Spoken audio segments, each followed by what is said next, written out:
xeebta Lido ayaa ah mid aad u mashquulsan waxaana u soo damaashaa tagay kumanaan Soomaali ah oo u badan dhalinyarada ku dhaqan magaalada Muqdisho iyo sidoo kale dhalinyaro qurba joog ah oo dib ugu soo laabtay dalka daawadayaal saad u jeedaanba waxaa aad u mashquulsan xeebta Lido oo kamid ah xeebaha waaweyn ee ku yaala magaalada Muqdisho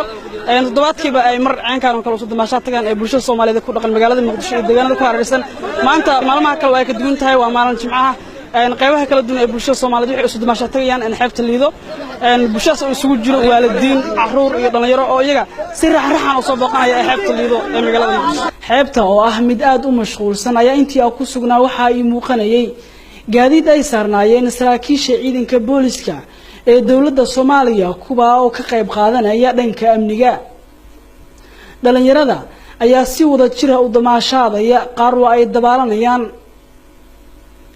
qaar waxay saaran yihiin doonta loogu talagalay damaashaadka halka qaar kalena ay saarnaayeen taayirkan loo yaqaano tiyubka oo ah mid aanan muusin biyaha balse wali waxaa jira cabsiyo la xiriira dhanka amniga iyadoo dhawaan mashaqadii dad badan ay ku dhinteen ay ka dhacday Lido restaurant oo ku taala isla xeebta Lido degmada Cabdulcasiis ee gobolka Banaadir dhalinyarada oo ku guda jira damaashaadkooda isla markaana la hadlay TV-ga Royal ayaa cabiray dareenkoodii farxadeed la degmada Kaaraan soo qaartay ka soo booqday maadaama aan xeebta Lido imaada aad baan jeclahay maalinta inuu Jimco waa imaada hatta Khamiis isbuucyada kale waan ka imaada aad baan u qanacsanahay nabadeedana waa ku faraxsanahay iskooli dugsi iyo barafada waxaan sartaa dadka ku daawanaya bulshada Soomaaliyeed maxaa la xeebta Lido xeebta Lido dadka guriga isku ceelayaan xaasalaanta imaadaan maalmahan waxaan u soo aaday shaag hawa gadiis aan soo aaday xeebta Lido marka aadan ugu faraxsanahay inaan maanta imaado Jimcada soo qayb galo toddobaadkii mar wali waa soo booqtaa toddobaadka mar soo booqda maadaama dalkayga xeebtiida macnaha waa jacayl aan markaas soo aado adoo magacaada ku bilaabay ku soo dhow Royal TV ما شاء الله كده رويال تي في وما سنتين مقع وحالي رادا أنس محمدين حسن راي وكما عدير أنس بوسكا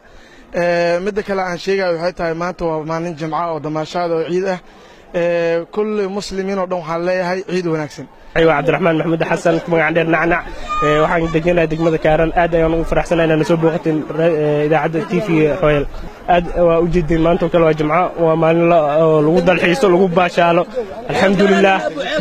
جبي سيد الوقوع وأد معان وعلينا قفل بو مقام قفل بو ملك سجوكت ودنجين وصلابت تصدر الحيس xeebta Lido ayaa kamid ah xeebaha waaweyn ee ku yaala magaalada Muqdisho ee caasimada Soomaaliya toddobaadkiina ay mar waliba u soo damaashaa tagaan qaybaha kala duwan ee bulshada ku dhaqan magaalada Muqdisho Cabdulqaadir Macalin Axmed Cabdulqaadir Kismaayo TV-ga caalamiga ah ee Royal magaalada Muqdisho